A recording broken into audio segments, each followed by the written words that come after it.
यदि आप स्पोर्ट्स में स्ट्रांग हो, ड्राइंग में टैलेंटेड हो, लोगों को मोटिवेट करते हो या खुद के इमोशन को डीपली समझते हो, तो भी आप इंटेलिजेंट हो। हेलो फ्रेंड्स, आज का ये टॉपिक जो है वो काफ़ी सेंसिटिव है और आप लोगों के लिए काफ़ी प्रेरणादायक भी होगा। तो सवाल ये है कि क्या तुम इंटेलिजेंट हो? अगर हो तो क्यों, और नहीं हो तो क्यों? यूजुअली जब इस तरह के सवाल पूछे जाते हैं बच्चों से तो डरते डरते वो जवाब देते हैं कि मेरी मैथमेटिकल एबिलिटी ठीक नहीं, मैं मैथमेटिक्स में पास ही नहीं करता, या पास करता हूँ तो बहुत मार्जिन से पास करता हूँ, या मेरी इंग्लिश अच्छी नहीं है, या फिर मैं साइंस में कमज़ोर हूँ। तो बेसिकली हम इंटेलिजेंस को दो पार्ट में डिवाइड करके देखते हैं। या तो वो बोलने में काफ़ी तेज़ हो तो हम लोग बोलते हैं कि हाँ ठीक है, वो इंटेलिजेंट लड़का है। या जिसकी मैथमेटिक्स काफ़ी अच्छी हो, वो कोई प्रॉब्लम को आसानी से सॉल्व कर देता है। तो इंटेलिजेंस को बेसिकली हम लोग ये मान सकते हैं कि वो प्रॉब्लम सॉल्विंग एबिलिटी जिसकी जितनी है उसको हम उतना ही इंटेलिजेंट बोल देंगे। लेकिन समस्या ये है कि प्रॉब्लम तो एक तरह की है नहीं। केवल मैथमेटिक्स का प्रॉब्लम तो इस दुनिया में है नहीं, बहुत सारे प्रॉब्लम्स हैं, उसको कैसे सॉल्व करेंगे। हम अपने आप को इंटेलिजेंट बोलें या ना बोलें ये भी जानना ज़रूरी है। तो मैं अपना एग्जांपल लेकर चलता हूँ। मैं भी अपने आप को एक एवरेज स्टूडेंट मानता था जब तक कि मैं साइकोलॉजी नहीं पढ़ा। मतलब अपने जीवन के 23-24 साल मैंने ये मानकर बिता दिए कि मैं एवरेज इंटेलिजेंस वाला आदमी। लेकिन जब मैंने साइकोलॉजी में मास्टर्स में एडमिशन लिया और मुझे इंटेलिजेंस की इस थ्योरी के बारे में पता चला जिसको हॉवर्ड गार्डनर ने दिया था, तो मेरा दिमाग खुल गया और मुझे समझ में आया कि किस प्रकार से इंडियन पेरेंट्स या तो मिसगाइडेड हैं। पेरेंट्स नहीं, टीचर्स भी उन्हीं बच्चों को लाइक करते हैं जिनकी मैथमेटिकल एबिलिटी अच्छी है या लिंग्विस्टिक एबिलिटी अच्छी है। बाकी सारे जो पर्सपेक्ट हैं उसको देखना वो लोग छोड़ देते हैं और उसको हॉबी के रूप में ट्रीट करने लगते हैं। जबकि हॉवर्ड गार्डनर के अनुसार वो भी एक टाइप ऑफ इंटेलिजेंस है, वो भी अपने अपने फील्ड के माहिर हैं। तो उसको हम लोग आज जो ये मिथ है उसको ब्रेक करेंगे। हॉवर्ड गार्डनर के अनुसार ये 8 तरह की इंटेलिजेंस होती है जो अलग अलग इंसान में हो सकती है। या तो कॉम्बिनेशन हो सकता है या फिर उसमें वो एक्सपर्ट हो सकता है। हम लोग देखेंगे तो स्टार्ट करते हैं। बॉडीली काइनेस्थेटिक इंटेलिजेंस से वो लोग बॉडी स्मार्ट होते हैं। बॉडी स्मार्ट कहने का मतलब क्या है? जब वो किसी को खेलते देखेंगे या डांस करते देखेंगे या कोई स्टेप करते देखेंगे तो वो तुरंत पैटर्न को रिकॉग्नाइज कर लेते हैं और उनकी बॉडी उसी ढंग से रिएक्ट करती है। रिएक्ट करने की वजह से मतलब म्यूजिक सुनेंगे तो उनका पैर थिरकने लगेगा, कहीं देखेंगे कि हाँ जिम हो रहा है तो उनको जाने का मन करेगा, व्यायाम करने की कोशिश करेंगे, योगा अभ्यास करने की कोशिश करेंगे। तो उनका जो इंटेलिजेंस है वो बॉडी में है। तो अगर उस उनको जो उनका नेचुरल इंटेलिजेंस है उस फील्ड का काम दिया जाए तो वो उसमें एक्सपर्ट हो सकते हैं। जैसे अगर जिनका बॉडीली काइनेस्थेटिक का इंटेलिजेंस अधिक है, अगर उन्हें हम योगा टीचर बना दें या फिर हम उन्हें स्पोर्ट्स में भेज दें या फिर उन्हें डांस में भेज दें या फिर उन्हें हम जिम्नास्टिक में भेज दें या फिर उन्हें मार्शल आर्ट की ट्रेनिंग दे दें, तो वो अपने लेवल का एक अलग टाइप का इंसान बन सकता है। सिमिलरली कुछ लोग पीपल स्मार्ट होते हैं। पीपल स्मार्ट कहने का मतलब उनमें इंटरपर्सनल इंटेलिजेंस ज़्यादा होता है। पीपल स्मार्ट कहने का मतलब नेता लोग होते हैं ना, वो भीड़ को गधा बनाते हैं, मतलब उनकी जो कम्युनिकेशन एबिलिटी रहती है इतनी अधिक रहती है कि वो मासेस को इन्फ्लुएंस कर देते हैं। बहुत सारे क्रिएटर्स ऐसे हैं जो सनसनीखेज करके आपकी पूरी की पूरी माइंडसेट को चेंज करने की एबिलिटी रखते हैं। तो ऐसे लोग यूजुअली नेता बनते हैं, या कंटेंट क्रिएटर बन जाएंगे, या फिर कहीं के लीडर बन जाएंगे, या मैनेजर बन जाएंगे, या टीचर। जो बेस्ट टीचर्स होते हैं उनके अंदर भी इंटरपर्सनल इंटेलिजेंस हाई होता है। बट हम जब टीचर का सिलेक्शन करते हैं तो इस क्राइटेरिया को कभी नहीं देखते, या उनको मैथमेटिक्स का टीचर बना दिया जाता है, उनको हिंदी का टीचर बना दिया जाता है, या इंग्लिश का टीचर बनता है। लेकिन सबसे इम्पोर्टेंट जो है वो है इंटरपर्सनल इंटेलिजेंस। उसी तरह तुम देखोगे कि कुछ लोगों में कुछ लोग वर्ड स्मार्ट होते हैं। वर्ड स्मार्ट कहने का मतलब क्या है कि ऐसे लोग जो वर्ड्स के साथ खेल सकते हैं, वो लोग अच्छे ओरेटर होते हैं, मतलब अच्छा भाषण देते हैं।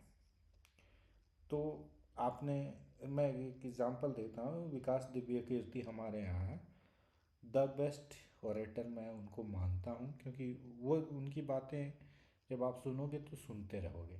दूसरा, हमारे यहाँ एक ओशो थे, वो भी काफ़ी अधिक वर्ड स्मार्ट थे। उनको पढ़ना पसंद था, उनको लिखना पसंद था, उनको बोलना पसंद था, और उसकी वजह से लोग उनके फ़ैन हो जाते थे। तो ऐसे लोग यूजुअली राइटर बनते हैं या ओरेटर बनते हैं, कंटेंट क्रिएटर भी बन सकते हैं, क्योंकि उनको वर्ड्स के साथ खेलना अच्छा लगता है। कुछ लोग जो होते हैं उनमें लॉजिकल इंटेलिजेंस अधिक होता है। लॉजिकल मतलब नंबर्स में एक्टिव होते हैं, उनको मैथमेटिकल फार्मूला आराम से याद हो जाता है, उसका यूज करके वो लोग मैथमेटिक्स का प्रॉब्लम सॉल्व कर सकते हैं, वो कोई लॉजिक क्रिएट कर सकते हैं। और इसीलिए तुम देखोगे कि जितने भी सॉफ्टवेयर इंजीनियर्स हैं या बेसिकली इंजीनियर्स हैं, उनका जो एग्ज़ामिनेशन होता है उसमें मैथमेटिक्स का इन्वॉल्वमेंट काफ़ी ज़्यादा होता है, क्योंकि वहाँ पे उसी चीज़ की ज़रूरत है। अगर आपका मैथमेटिकल लॉजिकल इंटेलिजेंस अधिक है तो भाई आप कंटेंट क्रिएटर मत बनो, आप साइंटिस्ट बनो, आप इंजीनियर बनो, आप वेब डेवलपर बनो, मतलब आप अपने इंटेलिजेंस के अकॉर्डिंग काम करो। फिर जो अगला इंटेलिजेंस है हमारे पास वो है नेचुरलिस्टिक इंटेलिजेंस। तो नेचुरलिस्टिक इंटेलिजेंस जिसमें अधिक होता है उन लोगों की खासियत क्या होती है, वो पेड़ पौधे के प्रति बहुत ही सेंसिटिव होते हैं। वो लोग पेड़ को देख के बता देंगे कि इनमें क्या बीमारी हो रही है, इसको ठीक कैसे किया जा सकता है। और वो लोग का अगर आप घर देखेंगे तो वो सराउंडेड होता है पेड़ पौधों से, क्योंकि उनको उन्हें नेचर से बड़ा प्यार रहता है, उनको इन्वायरमेंट से बहुत प्यार रहता है। तो ये अपने आप में एक बहुत बड़ा इंटेलिजेंस है, क्योंकि यदि इस तरह के लोग हमारे देश में रहें तो हमारे देश में पेड़ पौधों की कमी नहीं होगी और लोग मोटिवेट होंगे। क्योंकि जब इस तरह के इंटेलिजेंस, अलग अलग इंटेलिजेंस वाले लोगों को हम बढ़ावा देना शुरू करते हैं तो उनका कारवा बढ़ता जाता है और उनका ग्रुप भी बढ़ता जाता है। इस वजह से हमें उसको सपोर्ट करने में काफ़ी मदद मिलती।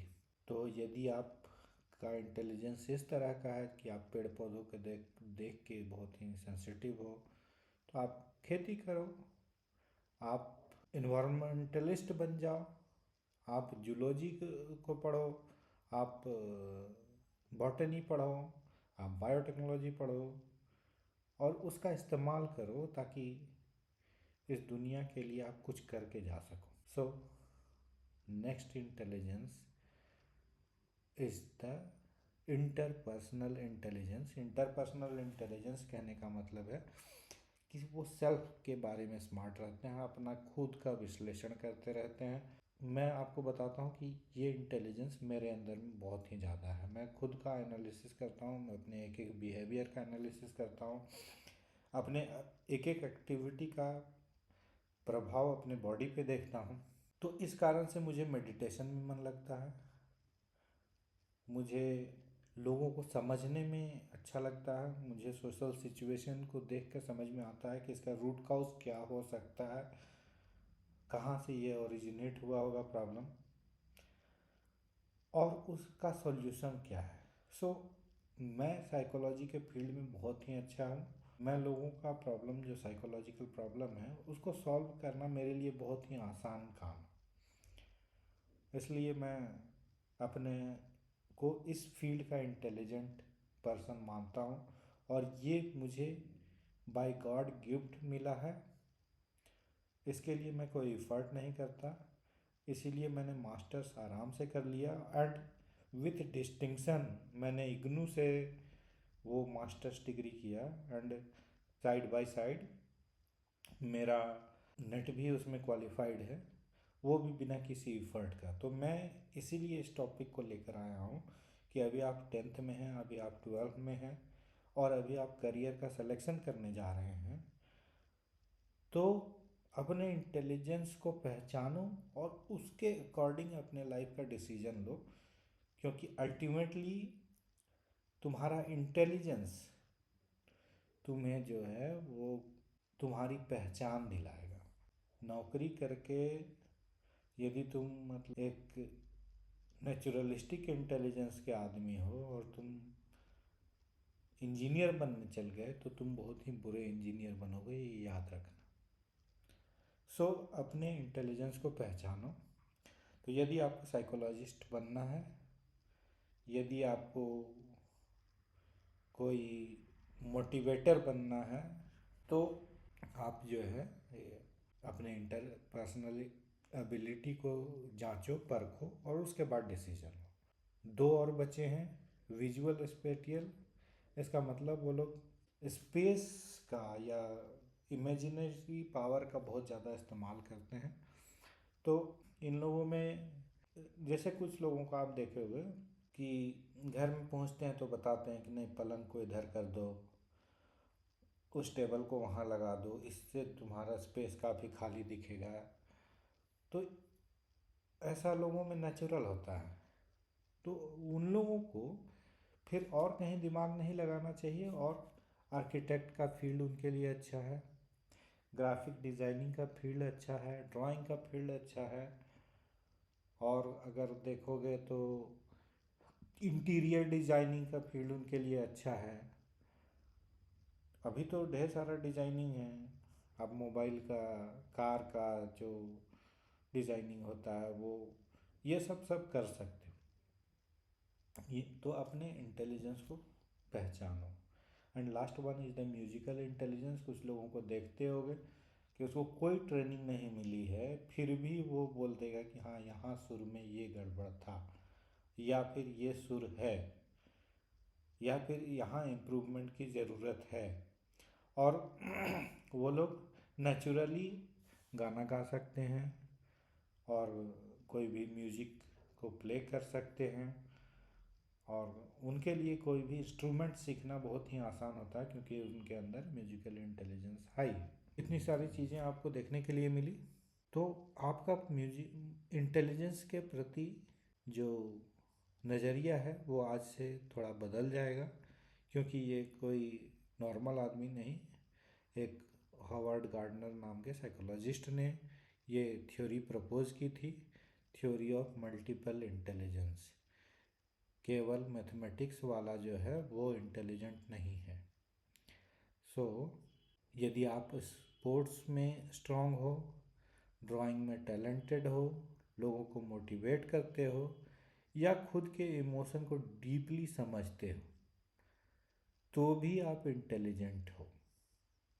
बस आपका इंटेलिजेंस का टाइप अलग है, आप अलग अलग प्रॉब्लम को सॉल्व कर रहे हैं। सो इनको हॉबी समझने की भूल मत करना, ये भी एक इंटेलिजेंस का टाइप है। सो अपनी स्ट्रेंथ को आइडेंटिफाई करो, वीक एरियाज को इम्प्रूव करो। करियर चूज करते वक्त सिर्फ मार्क्स नहीं, अपने इंटेलिजेंस के टाइप को भी देखो, क्योंकि हर बच्चा यूनिक है। कंपैरिजन को बंद करो, अपनी इंटेलिजेंस को डिस्कवर करो, और उसको डेवलप करो। लास्ट में याद रखना, different is not less, different is powerful. So celebrate your difference.